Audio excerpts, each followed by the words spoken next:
get things started, we're going to talk about the positions on the floor. Each team has 6 players on their side of the court. We have the setter, a defensive specialist, the libero, outside hitters, middle hitters, and right side hitters. The hitters usually have the third contact. They play in the front row at the net, and they try to hit the ball over the net to score. There's usually 3 hitters, and they're known by their positions: outside hitter, middle, and right side. In the back row, you have the libero, the defensive specialist, and the setter. The back row is responsible for passing the ball when the other team serves up to our setter, and they're also responsible for playing defense when the other team is hitting at us and keeping the ball alive. After our side plays defense, it's the setter's job to get to the second ball and put it up for the hitters to make that third hit. We already discussed the different positions on the floor. You may notice that after a serve, we switch spots on the court. That is because we have to keep a certain service order during the whole game. In order to keep that service order and still play in the positions that we play, we have to switch after the ball is put into play. That brings us to our first frequently asked question. You know those questions we get all the time from family and friends and even fans. The first one is, why is that one player on your team wearing a different colored jersey? That player is a libero. When you come to our games, you'll probably be seeing me playing that position. That player wears a different colored jersey because she has different substitution rules. That player also only plays defense in the back row. So when a player rotates to the back row, that person can come out and I'll come in and play back row for them. Now we're going to talk about some of the statistics that you hear about. We're not going to cover all of them, but we're going to talk about the most basic ones. You probably already know that we're trying to score points by hitting the ball to our opponent.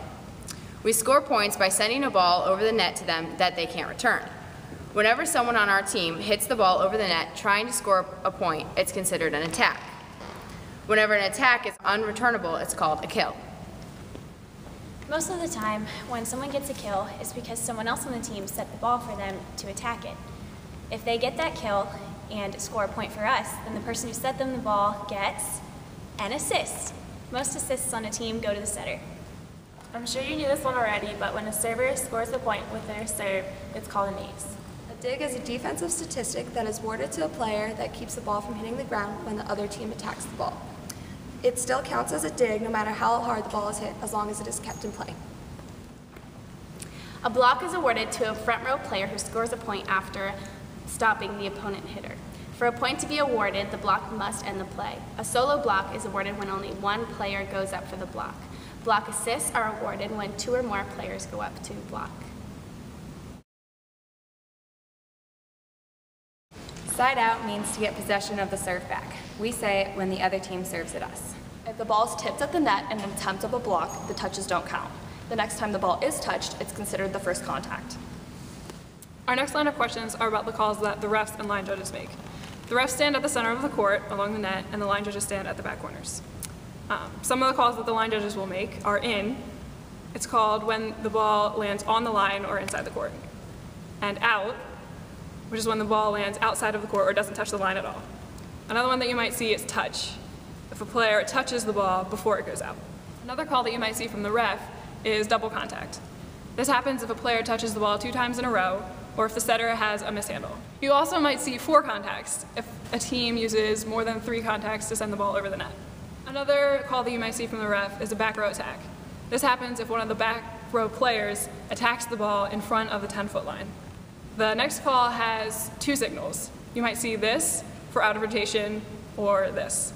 It means that the players got out of their service rotation before the ball was served to them. A player can also get called for a lift.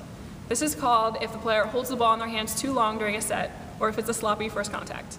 Refs also call players in the net, obviously if a front row player touches the net. Players can also be called for under the net if their foot goes all the way over the middle line when they land. And finally, refs can call replays if it's unclear which side won the point. One last thing. You might notice that our front row players hold up fingers and call out numbers before the ball is put into play. They're trying to communicate the offensive options of the other team so we can be prepared to respond. If we hold up 2 fingers, we'll say, sets up 2 hitters. This means that the other team has the setter in the front row and is allowed to tip, and they have 2 hitting options, usually the middle hitter and the outside hitter.